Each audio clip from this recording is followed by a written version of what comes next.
Channel यार, कल के लिए सॉरी। कल माइक ऑन ही करना भूल गया, पूरी वीडियो बन गई पर आवाज़ नहीं, इसलिए वीडियो डिलीट मारनी पड़ी। तो चलो यार, आज की प्रॉब्लम देखते हैं क्या है।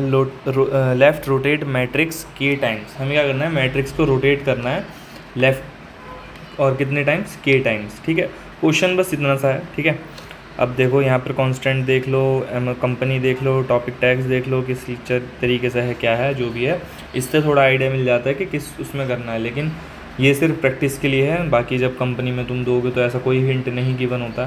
तो चलो देखते हैं क्वेश्चन कैसे है। वैसे तो क्वेश्चन बहुत ईजी है, ठीक है, 2-3 अप्रोच हो सकती हैं इसकी। अब हम सब डिस्कस करते हैं। चलो यहाँ पर आ जाते हैं। चलो पहले इसको समझ लेते हैं, क्वेश्चन क्या कह रहा है। क्वेश्चन ये कह रहा है कि जैसे ये मेरी मैट्रिक्स है 1 2 3, इसको थोड़ा जूम कर लेते हैं।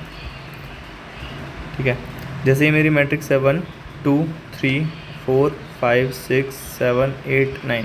ठीक है, इसको मुझे के टाइम्स क्या करना है, लेफ़्ट रोटेट करना है। ठीक है, इसको मुझे के टाइम्स क्या है, लेफ़्ट रोटेट करना है। अगर के की वैल्यू मेरी 1 है तो मैं इसको 1 टाइम क्या कर दूंगा, लेफ़्ट रोटेट कर दूंगा। मतलब सारी जैसे 1 2 3, ये एक मेरा एरे है या मैट्रिक्स मान लो 1 × 3 की। ठीक है, तो ये क्या है मेरे, इसको अगर मुझे लेफ़्ट रोटेट करना है, एक तरीके से साइकिल घुमानी है, तो 1 यहाँ आ जाएगा, 2 यहाँ आ जाएगा, 3 यहाँ आ जाएगा। तो लेफ़्ट रोटेट होने के बाद 2 यहाँ आ जाएगा, 3 आ जाएगा, 1 हो जाएगा। अगर के की वैल्यू 2 होती तो एक और बार लेफ़्ट रोटेट होता तो 3 यहाँ आ जाता, 1 यहाँ आ जाता और 2 यहाँ आ जाता। तो 3 2 1। एक और बार के की वैल्यू अगर 3 होती तो फिर से रोटेट होता। ठीक है, सॉरी 3 1 2। एक और बार रोटेट होता तब क्या बन जाता, 3 1 1 2 3। ये इधर चला जाता, ये इधर और ये इधर। ठीक है, तो देखो शुरुआत में क्या था 1 2 3, के की वैल्यू 1 पे बना 2 3 1, 2 पे बना 3 1 2, 3 पे बना 1 2 3। यानी जब के की वैल्यू n के साइज़ के इक्वल हो गई तो वो क्या बन गया, सेम बन गया, सेम नंबर बन गया। ठीक है, यहाँ से एक चीज़ पता चलती है कि अगर k मॉड n इक्वल 0 है तो सिंपल सा सेम हमें क्या कर देना है, रिटर्न कर देना, कोई चेंज नहीं करना। ठीक है, हमें क्या करना है, सबसे पहले हम k मॉड n कर देंगे। अब अगर k की वैल्यू 0 आती है तो हमें सेम चीज़ रिटर्न कर देंगे। k मॉड n का मतलब क्या है, देखो k की वैल्यू 3 भी हो सकती है, 6 भी हो सकती है, 18 भी हो सकती है। तो 18 मॉड 3 मतलब 18 को जब 3 से डिवाइड करेंगे तो रिमाइंडर क्या बचेगा, 0। यानी कि 0 टाइम्स मुझे इसको रोटेट करना है, इसका मतलब ये है। ठीक है, 3 टाइम्स रोटेट करने पे ये आया, 6 टाइम रोटेट करने पे भी यही आएगा, 12 पे भी यही आएगा, 18 पे भी यही आएगा। ठीक है, तो इसलिए हमने इसको इस तरीके से लिया है। मेन इसमें यह है कि हमें इनको रोटेट करना है, और ये पूरी की अब इसमें मैट्रिक्स में क्या पूरी की पूरी रो को क्या करना है, रोटेट करना है। ठीक है, क्वेश्चन समझ आया, क्वेश्चन ईजी है। बस अब इसका इम्प्लीमेंटेशन देखते हैं। देखो अब क्या है, कोई भी हम यहाँ पर मैट्रिक्स बना लेते हैं, मैट्रिक्स ले लेते हैं 1 2 3 4 5 6 7 8 9 10 11 12। इतना काफ़ी है समझने के लिए हमारा। ठीक है, इसको नंबर देते हैं 0 1 2 3 0 1 2। अब देखो यार, के की वैल्यू कुछ भी हो, 7 है मान लो। ठीक है, के की वैल्यू यहाँ पर मान लो 7 है, इसको मुझे 7 टाइम रोटेट करना है। तो सबसे पहले मैं क्या कर दूँगा, के मॉड n। n की वैल्यू क्या है, ये हमारा n है। ठीक है, इसको n मान लो, m मान लो, मतलब जो भी हमारा इसका ये जो साइज़ है हमारा। ठीक है, ये जो हमारा साइज़ है, मतलब मैट ऑफ 0 डॉट साइज़। यहाँ पर हम क्या करेंगे, एक जो भी हमारी मैट्रिक्स होगी, ठीक है, या जो भी हमारी मैट्रिक्स होगी, ठीक है, ये हमारी वेक्टर इंट मैट्रिक्स है। ठीक है, ये हमारी मैट्रिक्स है। ठीक है, तो इसमें 2 वैल्यूज़ होती हैं, n क्रॉस m। हमारी क्या होती है, n क्रॉस m की हमारी ये मैट्रिक्स होगी। तो ये हमारा क्या है, ये हमारा m है, और ये हमारा क्या है, n है।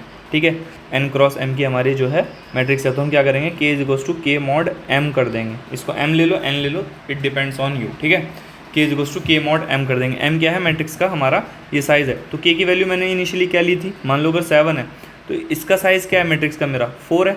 तो मैं क्या करूँगा, 7 मॉड 4 कर दूँगा। तो रिमाइंडर क्या आएगा भाई, अब इतना भी करके तो 7 1 जा, वो 4 1 जा 4, रिमाइंडर क्या है 3। ठीक है, तो 7 मॉड 4 क्या आ जाएगा, 3 आ जाएगा। तो अब के की वैल्यू एक्चुअल में मेरी क्या हो गई, 3 हो गई। अब देखो यहाँ पर जैसे अगर मैं एक ही एरे ले तो 1 2 3 4। ठीक है, पूरी जो लाइन होगी वो इसी के साथ रोटेट होगी। मेनली हमें क्या करना है, इसके साथ छेड़छाड़ करनी है, जो भी करनी है। ठीक है, मेनली हमें इसके साथ छेड़छाड़ करनी है। अब देखो अगर के की वैल्यू मेरी 3 है तो मेरी कौन सी रो पहली रो बन जाएगी, ठीक है। अगर मेरी के की वैल्यू 3 है तो मतलब फर्स्ट टाइम रोटेट करूँगा तो 1 यहाँ पहुँचेगा, सेकंड टाइम रोटेट करूँगा तो 1 यहाँ पहुँचेगा, थर्ड टाइम रोटेट करूँगा तो 1 यहाँ पहुँचेगा, ठीक है। इस तरीके से मतलब फर्स्ट टाइम रोटेट करने पर आगे कौन आ जाएगा 2, सेकंड टाइम रोटेट करने पर आगे कौन आएगा 3, थर्ड टाइम रोटेट करने पर आगे कौन आएगा 4।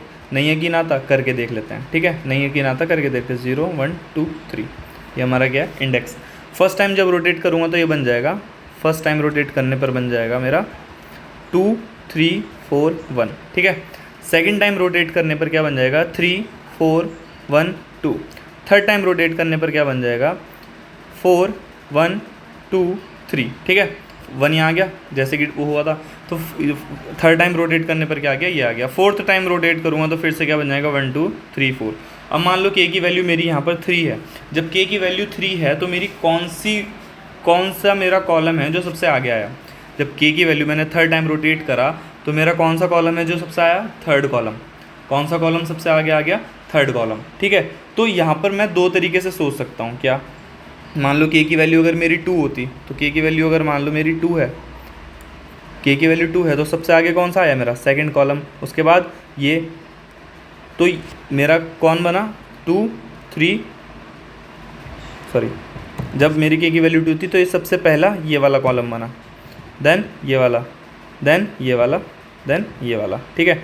तो इसको दो तरीके से कर सकते हैं कि अगर मेरा जो भी के की वैल्यू है तो मैं क्या करूँ, जो भी मेरी रोज़ हैं, ठीक है, अगर मेरी के की वैल्यू 2 है यहाँ पर, अगर मेरी के की वैल्यू 2 आ रही है तो उसके आगे की रोज़ को यहाँ पर अगर जो मेरी नई मैट्रिक्स होगी 1 2 3 4 वो इस तरीके से होगी, अभी खाली है उसको हम भरेंगे, ठीक है। जब के की वैल्यू 2 है, अगर के की वैल्यू यहाँ पर 6 मान लो, के की वैल्यू अगर 2 आती है, 6 इसलिए ले रहा हूँ कि समझने में ज़्यादा आसानी होगी, ठीक है। के की वैल्यू अगर मेरी 2 है यानी कि 2 बार मुझे रोटेट करना है। पहली रोटेशन में 1 यहाँ चला जाएगा, दूसरी रोटेशन में 1 यहाँ आ जाएगा।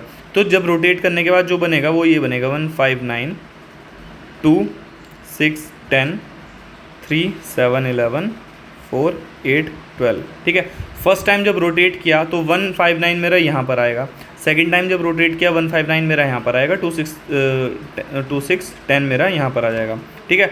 और ये मेरा यहाँ पर आ जाएगा। तो क्या हुआ, सेकंड रोटेशन पर मेरी सेकंड रो फर्स्ट बन गई, थर्ड रो सेकंड बन गई। अब यहाँ पर देखो ये 1 2 3 ये वही है।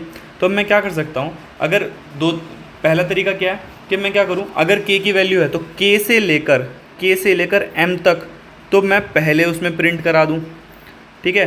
के से लेकर एम तक मैं पहले उसमें प्रिंट करा दूँ, फिर 0 से लेकर के तक दूसरे उसमें प्रिंट करा दूँ, ठीक है। 0 से लेकर 2 तक दूसरे उसमें प्रिंट करा दूँ। तो ये हो गया मेरा रोटेशन, ठीक है, ये हो गया मेरा। लेकिन मैं 2 बार मुझे करना पड़ेगा, पहले के से लेकर एम तक, फिर 0 से लेकर के तक, ठीक है। समझ आ रहा है, नहीं समझ आया थोड़ा पीछे करके दो। पहले मैं क्या करूँगा, 0 से लेकर के से लेकर एम तक की प्रिंट करा दूंगा। देखो सेकंड रोटेशन पे क्या बन गया, ये और ये। तो ये क्या है, के से लेकर एम तक की वैल्यूज़ हैं, और ये क्या है 0 से लेकर के तक की वैल्यूज़ हैं। ये हमारा फर्स्ट है। लेकिन अगर मैं इसको एक ही उसमें करना चाहूँ कि भाई मुझे 2 बार लूप ना चलाना पड़े, ठीक है, अगर मुझे 2 बार लूप ना चलाना पड़े तो यहाँ पर देखो, यहाँ पर एक चीज़ देखो कि मेरा जो था ये 0th है, ठीक है। जो मेरा 0th कॉलम पे के की वैल्यू 2 है ना, के की वैल्यू मतलब मॉड करने के बाद 2 आ गई, तो 0th कॉलम पे कौन से कॉलम की वैल्यूज़ आई हैं, सेकंड कॉलम की। फर्स्ट कॉलम पे कौन से कॉलम की वैल्यूज़ आई हैं, थर्ड कॉलम की, ठीक है। सेकंड कॉलम पे कौन से कॉलम की वैल्यूज़ आई हैं, 159 0th कॉलम की। थर्ड कॉलम पे कौन से कॉलम की वैल्यूज़ आई हैं, थर्ड कॉलम पे कौन से कॉलम की वैल्यूज़ आई हैं, 1 की। तो यानी कि 2 3 0 1 ये हो सकता था, 2 3 4 5 जा सकता था, नहीं। तो यहाँ पर क्या 2 3 फिर 0 1 फिर 2 3 इस तरीके से ट्रैवर्स कर रहा है। तो यहाँ पर एक चीज़ देखो, अब हम यहाँ पर इसका ट्रैवर्सिंग देखेंगे कैसे करनी है बस, और फिर हमारा क्वेश्चन ख़त्म। देखो मैं क्या करूँगा, अगर देखो सिंपल ये तो हमने सीख लिया, अगर के की वैल्यू 0 है तो सेम चीज़ रिटर्न कर देंगे, ठीक है। नहीं तुम क्या बनाएंगे, एक अपना एरे बना लेंगे, ठीक है, एक अपना एरे बना लेंगे n क्रॉस m साइज़ का। अब उसमें कैसे ट्रैवर्स करेंगे, for int i equals to 0, ठीक है। यहाँ पर ट्रैवर्सिंग में हम i j अपनी तरीके से ले सकते हैं, ठीक है। यहाँ पर देखो i equals to 0, i less than m i plus plus. ठीक है, देखो इस फॉर लूप में जो होता है ना, हमारा एक तरीका होता है इसको ट्रैवर्स करने का। ये पहले मैं लिख देता हूँ, फिर मैं बताता हूँ कि हम एन और एम की वैल्यूज़ को किस तरीके से लेते हैं। ठीक है, ये हमारा हो गया, ये हमारा फॉर लूप हो गया।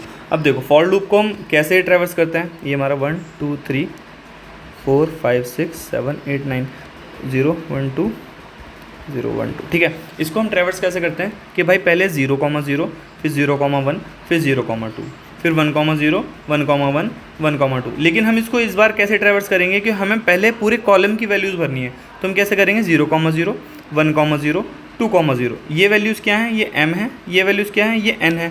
तो हम क्या करेंगे पहले क्या है ज़ीरोथ कॉलम की सारी वैल्यूज़ को प्रिंट कर रहे हैं, तो इसलिए हमारे यहाँ पर m आया कि m वाले उसकी सारी वैल्यूज़ को पहले हम एक्सेस करेंगे। तो m यहाँ है और यहाँ n है, तो n सारी वैल्यूज़ m कॉलम की। ठीक है, तो ज़ीरोथ की सारी वैल्यूज़ को हम यहाँ पर प्रिंट करेंगे, मतलब array of j of i में हम भरेंगे। ठीक है, array of j of i मतलब क्या है 1 2 3 1 2 3 1 2 3 कि ये और ये वैल्यूज़ पहले भरी जाएंगी, फिर ये और ये, फिर ये और ये। ठीक है, ये वाली वैल्यूज़ हमारी पहले भरी जाएंगी। j ऑफ i का मतलब ये है कि पहले ये पूरा ट्रैवर्स होगा j ऑफ i, ये हमारा i हो गया, ये हमारा j हो गया। ठीक है, इसको हम पूरा ट्रैवर्स करेंगे। अब कैसे ट्रैवर्स करना है यहाँ पर देखो, अब सिंपल सा ज़ीरोथ वाले पर किसकी वैल्यू आई 2 की, ये मेरी क्या होंगी i की वैल्यूज़, और ये मेरा देखो ज़ीरोथ वाले पर किसकी वैल्यू आई 2 की, तो मैं ये लिख सकता हूँ कि ज़ीरोथ i प्लस के, ये क्या है वैल्यू i प्लस के है कि ज़ीरोथ वाले पर किसकी वैल्यू आई है 2 की। और अगर i की वैल्यू 0 थी, इसको मैं क्या लिख सकता हूँ i प्लस के। ठीक है, इसको मैं लिख सकता हूँ i प्लस के। अगर i की वैल्यू 0 है, k की वैल्यू तो 2 है, तो क्या हो गया 2, तो 0 वाले पर किसकी वैल्यू आई 2 की। फिर i की वैल्यू 1 है, 1 प्लस 2 क्या हो गया 3, तो 1 वाले पर किसकी वैल्यू आई 3 की। अगर फिर i की वैल्यू क्या होगी इंक्रीमेंट होगी, 2 प्लस 2 क्या हो गया 4, लेकिन 4 वाले पे किसकी वैल्यू आई 0 की। चलो अभी इसको और करते हैं। फिर 3 प्लस 2 क्या हो गया 5, लेकिन 5 वाले पे किसकी वैल्यू आई 5 वाले पे किसकी वैल्यू आई 1 की। तो यहाँ पर एक चीज़ है कि सिर्फ हमें प्लस नहीं करना है, मॉड भी करना है। ठीक है, क्योंकि हमारे पास सिर्फ 4 वैल्यूज़ हैं और हमारा क्या होगा सम 4 से ज़्यादा जा रहा है, और हमारे पास थर्ड वाले उसमें 1 की वैल्यू है। तो अब अगर मैं इसको मॉड k कर दूँ, सॉरी मॉड m कर दूँ, टोटल 4 वैल्यूज़ हैं, m की वैल्यू क्या है 4, तो 2 मॉड 4 क्या हो जाएगा 2, 3 मॉड 4 क्या आएगा 3, 4 मॉड 4 क्या आएगा 0, 5 मॉड 4 क्या आएगा 1। ठीक है, अब समझ आया कि हम क्या करेंगे एरे ऑफ j में, ठीक है, matrix of j com of i plus के मॉड m भरेंगे। मतलब सिंपल क्या है, इस तरीके से कुछ नहीं है, इस तरीके से ट्रैवर्स करेंगे। ठीक है, और उसमें ज़ीरोथ वाली रो में कौन सा, ज़ीरोथ वाले कॉलम में कौन से कॉलम की वैल्यूज़ 2 को, 1 के उसमें 3 की, 2 के उसमें 0 की, 3 के उसमें 1 की, और हमारा रोटेशन हो गया कंप्लीट। ठीक है, एक बार ना समझ आए तो प्लीज़ इसको एक बार रिमाइंड करो, दोबारा से देखो, अच्छे से समझ आएगा कि हमने कौन सी वैल्यूज़ को कहाँ क्यों लिया है रोटेशन के बाद। For example 1 2 3 4 5। ठीक है, अगर मुझे इसमें k इज़ टू 3, k की वैल्यू यहाँ पर क्या होती 3 टाइम्स मुझे इसमें रोटेट करना है, तो मुझे सिंपल सी पता है कि 3 टाइम रोटेट करने के बाद ये मेरा 4 5 1 2 3 बनेगा, 4 5 1 2 3। अगर मैं इसका इंडेक्सिंग देखूँ 0 1 2 3 4, इसका इंडेक्सिंग क्या है 0 1 2 3 4, तो यहाँ पर 3 टाइम रोटेट करने के बाद क्या बनेगा 4 5 1 2 3। लेकिन तो इसका मतलब क्या है कि थर्ड वाले उस पर, ज़ीरोथ वाले उस पर थर्ड की वैल्यू आई, फर्स्ट वाले उस पर फोर्थ की वैल्यू आई, सेकंड वाले उस पर ज़ीरोथ की वैल्यू आई, और फिर उसके मतलब सारी वैल्यूज़ क्या हैं मॉड 4 की वैल्यूज़ हैं 0 1 2 3 4। ठीक है, ये हमारी क्या है सारी इसके इंडेक्स के मॉड की वैल्यूज़ हैं। एक बार ना आए तो और खुद से ट्राई रन करो, फिर देखो। अब चलो इसका कोड करते हैं यहाँ पर पेस्ट। अब देखो सिंपल सा वही सेम चीज़ हमने यहाँ पर की है, n ले लिया m ले लिया k मॉड m कर दिया और फिर इसका ट्रैवर्सल किया जो भी एक्सप्लेन किया। अब इसको सबमिट करते हैं। If in case you understand the solution please show your love to this channel again. मुझे पता है बहुत टाइम बाद मैं कंटिन्यू कर रहा हूँ, अगर आप चाहते हो मैं इसको कंटिन्यू रखूँ तो प्लीज़ लाइक शेयर सब्सक्राइब जो भी करना है यार कर दो, शेयर करो। चलो यार इसी के साथ वाइंड अप करते हैं। Thank you.